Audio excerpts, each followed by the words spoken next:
네, 서울메일의 최무일 기자입니다. 예, 그 출마 선언문 잘 들었고요. 자천, 포천 후보 중에 가장 젊으신 후보로 알고 있습니다. 젊다는 것이 오히려 기존 어떤 그 연에 얽매이지 않고 새롭게 그 다음에 신선하게 정책을 추진할 수 있다는 점에서는 장점인 측면도 있고요.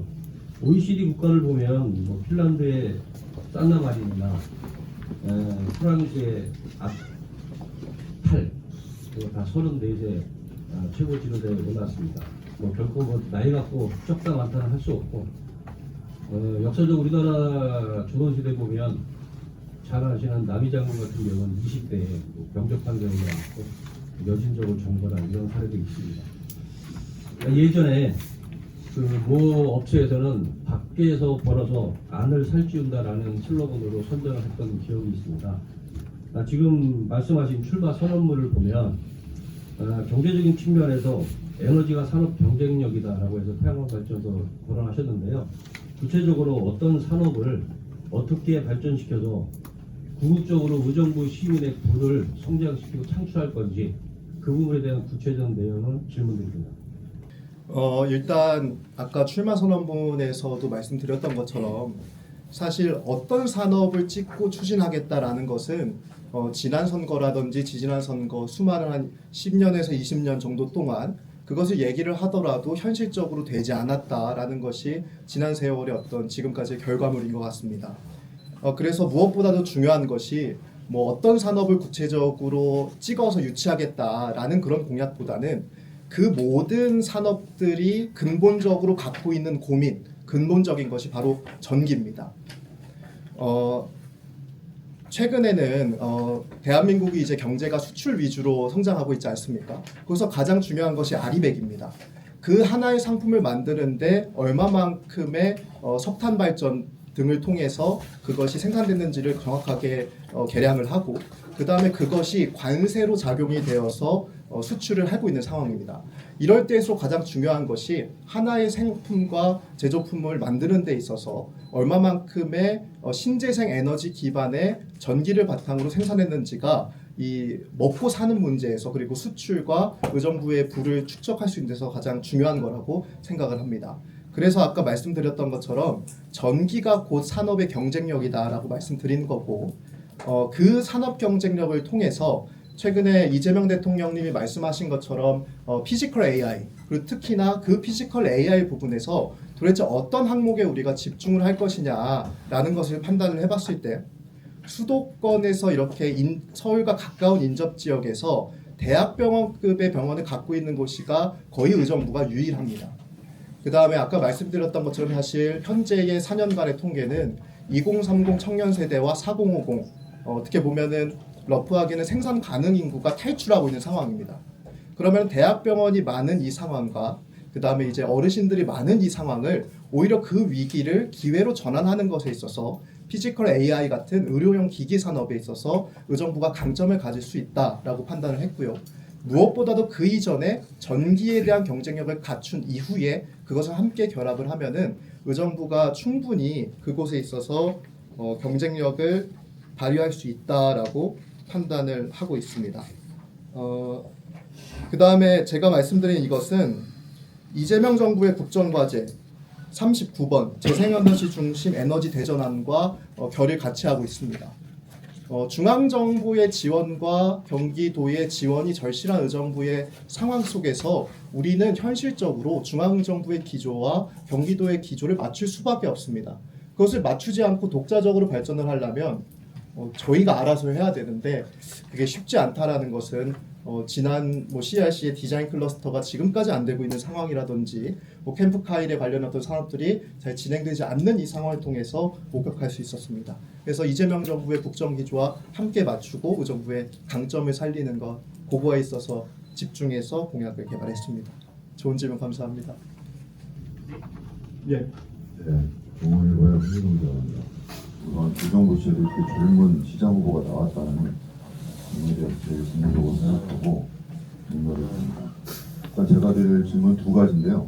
첫 번째는 이제 주로 예산 문제에 대해서 국정 활동을 많이 하셨고, 그다음에 여기 보도자료에도 예산의 문제가 지적을 하셨는데 의정부를 후퇴시킨 김동문 시정을 심판하는 선거라고 이제 슬로건을 하셨는데 이 예산 문제 이외에 구체적으로 의정부시 김동문 시정이 어떤 문제점이 있었는지 구체적인 사례가 있으면 좀 몇 가지 말씀해 주시고요. 그 다음에 요 근래 이제 의정부 시장 선거 관련해서 여론조사가 3번 정도 있었던 걸로 알고 있습니다. 근데 뭐 저도 의아하게 생각하는데 김동문 시장이 의외로 제가 생각했던 것보다 개인적으로 높게 나오는 경향이 있는데 이거에 대한 분석이나 진단이나 의견이 있으면 좀 부탁해 주십시오. 예, 일단 첫 번째 재정 문제 이외에 김동근 시장의 어떤 뭐라 그럴까요? 한계점이라고 하겠습니다. 그런 것은 사실 시민재정 시스템이라든지 공론화위원회라든지 아니면은 호원동 시민주도 개발 이거 세 가지를 제가 좀 명확하게 제시를 했는데요.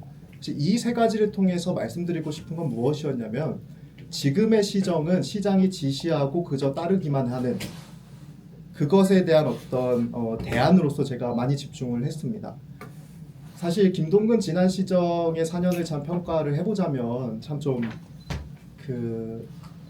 민망한 부분이 정말 뭐 많습니다. 특히나 참 뭐 재난 안전 시기에 뭐 뭐라 그럴까요?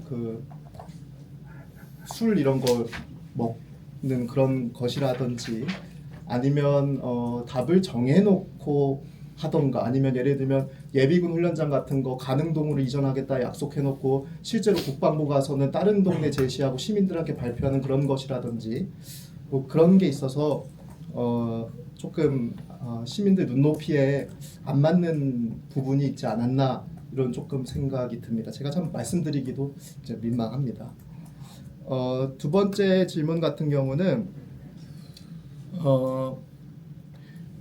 여론조사 같은 경우도 이제 뭐 최근에 한 3번 정도의 공표 여론조사가 돌았고 한 500명 정도의 샘플이 이제 돌았는데 가장 최근 거를 보면은 아직 제가 지금 오늘로써 이제 출마 선언을 하는데 민주당 내 후보에서는 9% 정도의 지지율이 나온 걸로 가장 최근 여론조사가 확인되지 않았습니까? 그래서 이제 사실 지금 출마 선언 이전까지는 사실 많은 고민이 있었고 또 소극적으로 한 것이 사실입니다. 그래서 오늘 출마 선언을 기점으로 해서 그 9%의 지지율을 충분히 많이 올려서 시민들의 마음에 또 그리고 어떤 뭐 정치적인 이합 집산이라든지 선거 전략 그런 측면이 아니라 저희가 충분하게 준비해온 이 11가지의 공약을 시민들의 삶을 바꿔놓을 수 있다라는 그런 설득의 과정을 통해서 지지율을 잘 올려보도록 하겠습니다. 예. 인천일보 이경주 기자입니다. 네. 지금 방금 우리 다른 기자분이 질문했던 그 연장선상인데요. 그 시장이 집행부를 지휘를 하면은 우리 의원은 견제를 하는, 그래서 협력을 통해서 어떤 때는 견제와 협력을 통해서 시정을 이끌어가는 책임이 있다고 생각을 합니다. 그런 차원에서 제가 질문을 드리겠는데요. 김동훈 시장이 이 출마 선언문 보면은 모든 게 다 잘못됐다 이렇게 나오는데 김동훈 시장이 펼쳐왔던 시정 중에 단 한 가지로도 잘한 게 있습니까? 있으면은 내가 나중에 시장이 되면 요거만큼은 계속 이어서 하겠다라는 게 있으면 한두 가지 만약에 있으면 좀 설명을 해주셨으면 감사합니다. 예. 사실 모든 정치인들이 공과 가가 있습니다. 근데 우리 김동근 시장님도 당연히 잘하는 것들이 많죠. 그 중에서 제가 주의 깊게 보는 것은 현장 시장실. 예, 그것이 이제 시청 안에만 갇혀 있었던 이제 그 시장이라는 행정의 총괄 수반이 이제 직접 나가서 시민들과 좀 이야기를 하는 것. 그것은 굉장히 진일보한 행정이라고 생각을 합니다. 다만 이제 그래서 현장 시장실 같은 경우는 제가 만약에 시장이 된다면은 계승하고 좀 더 확장하고 발전시킬 정책이거든요. 어떤 부분을 확장하고 발전시킬 것이냐면 지금의 현장 시장실은 예를 들면 오후 3시에 주민센터에서 합니다. 근데 사실 9to6를 근무하고 특히나 의정부 바깥에서 일자리가 위주로 거기서 이제 하시고 들어오시지 않습니까? 그래서 시민들의 삶에 맞춘 시간대는 아니다라는 아쉬움이 한편은 있습니다. 그래서 저 같은 경우는 그것을 시장의 시간에 맞추는 것이 아니라 시민들이 편한 시간에 맞춰서 진행을 할 예정이고, 또 요즘에 온라인이 얼마나 발달을 많이 했습니까? 그래서 저의 바람 중 하나기도 하고 실제로 지금도 행하고 있는데, 그냥 핸드폰 번호 공개해가지고 시민들이 문자로 말씀하시는 거 그거 열어놓으려고 합니다. 사실 지금도 제 핸드폰 번호는 아예 제가 공개를 해놔서 이렇게 온라인으로 오시는 민원이나 요청 사항에 대해서 처리를 하고 있거든요. 그래서 그런 현장 시장실 열심히 하신 것은 진일보하지 않았나 이렇게 평가를 합니다. 예, 전경월도 임재식 기자입니다. 저기 부대시 조문 폐기로 모정 활동을 참 시민들의 열망에 맞게끔 했다고 간단히 이 자리에서 평가를 드리고요. 또 지금 공약 이렇게 대충 공약 헤드라인을 이렇게 공표를 하셨는데, 요건 이제 예산이 좀 우리 요즘 예산 항상 예산 재정 문제가 심각한데, 이게 이제 반영이 돼야 이게 이루어지는 거다 하고 생각을 하고, 또 이제 우리 플랜 A 플랜과 B 플랜인데, A 플랜이 됐을 때 내부 경선에서 좋은 결과가 있을 때 이제 이걸 해당되는 내용들이기 때문에 제가 그때 가서 이제 또 다시 질문할 수 있는 기회가 주어진다면 질문을 하기로 하고, B 플랜 만약에 내부 경선이 치열합니다만 내부 경선에서 뜻을 이루지 못할 경우에 다시 시의원으로 나오시는 건지, 아니면 도의원으로 나오시는 건지, 만약 시의원으로 나오신다면 어느 지역에서 나오실 건지, 물론 제가 이런 질문을 한다는 게 조금 제가 신뢰가 되겠지만, 그래도 또 일부 시민들 궁금해하지 않겠습니까? 거기에 대해서 답변해 주십시오. 예, 만약에 정말 안타까운 그 결과를 통해서 후보가 되지 않으면 다음 시장 선거를 준비할 겁니다. 그 이외의 플랜은 없습니다. 그 다음에 첫 번째 말씀해주신 그 정책 관련해서는 의정부가 돈 문제가 항상 크지 않습니까? 근데 뭐 불법 예비 634호 양성화에서 어느 정도 해결이 됐습니다만, 재정을 축으로 시민들께 말씀드린 저희 캠프의 특성상 사실 캠프가 재정에 있어서 엄청나게 많은 연구를 하고 말씀을 드리고 있습니다. 그래서 지금 제가 제시한 11가지의 정책들은 전부 다 재정 추계를 완료를 했습니다. 그래서 뭐 예를 들면 뭐를 말씀드리는 게 좋을까요? 뭐 영어 교육 의정부 책임제는 1년에 46억 원 정도 되는 것을 저희가 추계를 했고요. 시내버스 무료화 같은 경우도 약 140억 원으로 저희가 추계를 다 했습니다. 제가 지난 시의원 하면서 대표 공약을 한 게 이제 따로 있거든요. 선거 공보물에. 저는 대표 공약을 100% 다 지켰습니다.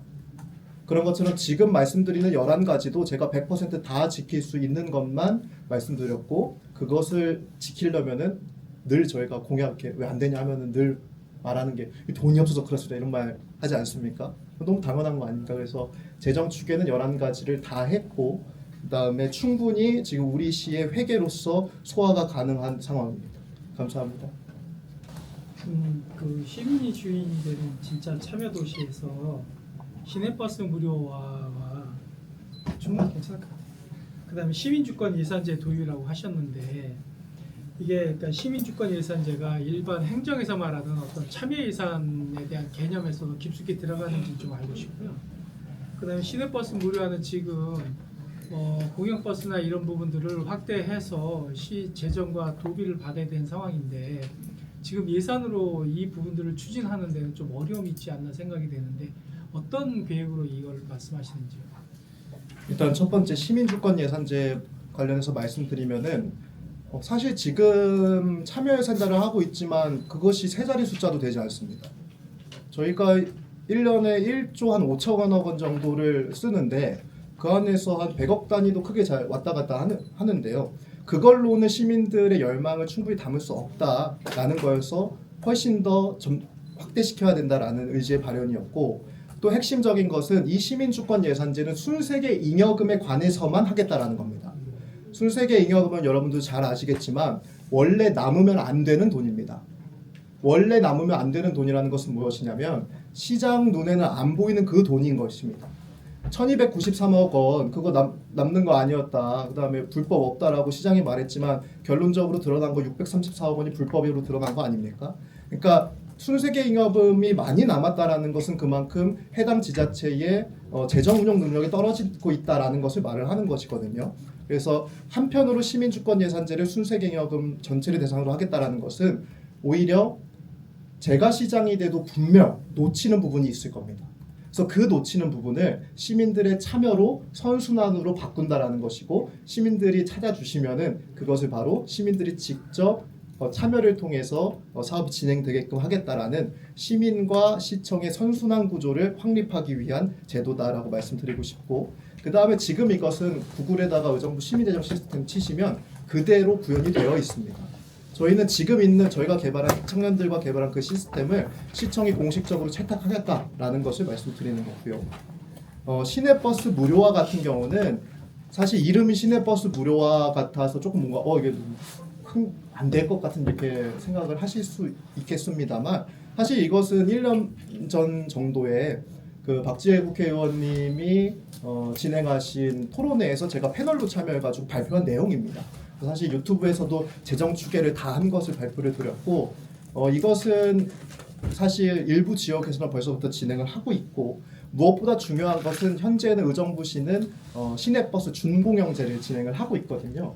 준공영제가 뭐냐면은 민간 사업자, 운행 사업자가 진행을 하고 적자가 발생했을 때 그것을 보전해주는 것이 준공영제입니다. 준공영제가 아니라 이거를 100% 시가 갖고 오는 것을 이제 완전 공영제라고 하는데 많은 보고서와 제가 발제를 통해서 했지만 완전 공영제가 더 쌉니다. 그래서 이것은 불가능한 것이 아니라 세금을 더 절약하고 시민들을 위해서 쓰는 정책이다라고 말씀드리고 싶습니다. 예. 지금 혹시 한 가지 더 네네. 드릴까요? 지금 이제 낡은 관행을깨는 진짜 젊은 도시인데 시급 공무원 도입이라든지 그 다음에 부시장 추천권의 그 시의회 이관인데 사실 부시장 같은 경우는 경기도와의 어떤 교류나 이런 걸 통해서 이제 결정을 짓잖아요. 이 부분들이 이제 파기가 되고 힘들었던 게 이제 구리 남양주 이제 그런 케이스가 되는데 이 부분들은 어떻게 그러니까 시급 공무원은 어떻게 도입할 거며 그 다음에 부시장 추천제를 시의회에 이관시키려는 어떤 특별한 이유가 있으실 것 같은데요. 예. 일단 10급 공무원 같은 경우는 의정부시가 사실 710개 정도의 통으로 이루어져 있고 그 아래 이제 3,916개 반으로 이루어져 있거든요. 그래서 3,916개 반에 한 명씩 전부 다 임명을 해서 법률상 반장 급여 기준을 통하면은 이제 94억 정도 예산 소요가 되거든요. 그래서 당선 즉시 바로 시행하겠다라는 겁니다. 그다음에 두 번째는 부시장 추천권 시효를 넘긴다라는 것은 사실 저는 부시장이 직접적으로 시의회와 원활하게 소통을 해야 되는 창구라고 생각을 합니다. 근데 그 어떤 시장도 그것을 하지 말라라고 얘기하는 사람은 없을 겁니다. 당연히 하라라고 하죠. 근데 구조적으로 시장의 오롯이 임명권을 행사를 해서 한 부시장이라면 그 시장이 아무리 그런 것을 요구를 하더라도 실질적으로 인사권이 시장한테 목매어 있는 이상 활동을 자유로이 할 수 없을 겁니다. 그래서 제가 생각하는 방향은 경기도와 이야기를 해서 의정부시만큼은 복수 이상의 부시장을 추천을 해달라고 말씀드리고 그 다음에 그 안에서 의정부 시장이 복수 안으로 줄이고 그 복수 안에서 의정부 시의회 인사청문회를 통해서 시의회가 임명을 제청을 해주시면 시장이 임명을 하겠다라는 겁니다. 그래서 사실 지금 국무총리의 임명하는 방향과 좀 똑같이 하려고 합니다. 예. 여기 이제 네. 예정되어 네, 예. 맞습니다. 하면 뭐 더 하셔도 되는데. 네. 아니면 그래도 시민분도 오셨는데 시민분도 질문 하나 하실래요? 혹시 시민분들 중에서 네. 네, 궁금하신 게 있으신 게 있을까요?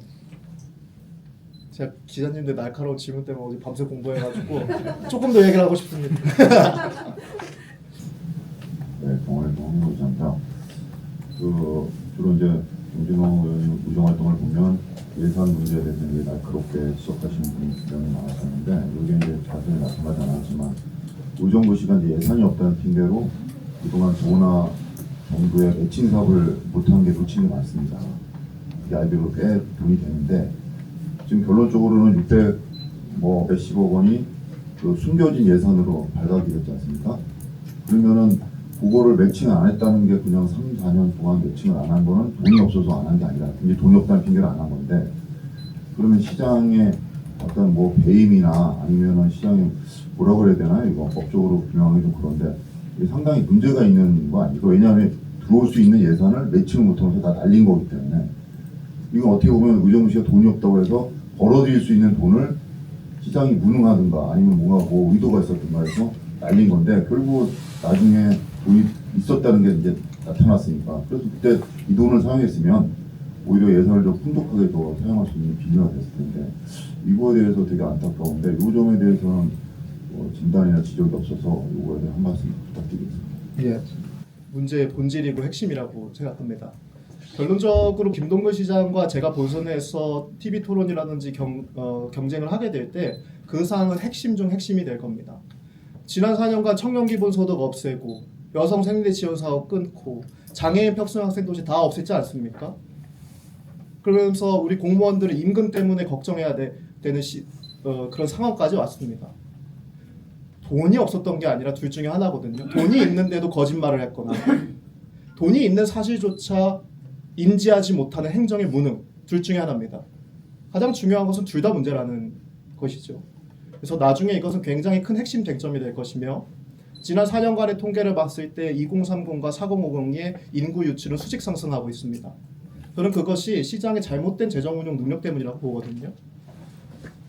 예를 들면은 청년이 저한테 직접 전화가 왔습니다. 형, 저 청년 기본소득 이번에 못 받는데요. 그래서 양주로 주소 옮길 거예요 라고 얘기를 하고 있습니다. 이 도시가 생산이 가능한 것, 그 다음에 젊은 사람들이 일하게 하고 그 일한 것을 통해서 저희가 또 이제 어르신들을 부양하고 해야 되는 거 아니겠습니까? 근데 그거 자체를 부정한 거기 때문에 굉장히 큰 문제일 거고 향후에 이것은 본선에서의 핵심 쟁점이 될 거라고 봅니다. 다만 지금은 당내 경선의 상황이기 때문에 그 부분에 있어에 대한 언급은 좀 최대한 자제했습니다. 예. 네, 직진 정진호 진짜 의정부 정진호 의정부 시장 출마 선언 기자회견을 마치도록 하겠습니다. 감사합니다. 감사합니다.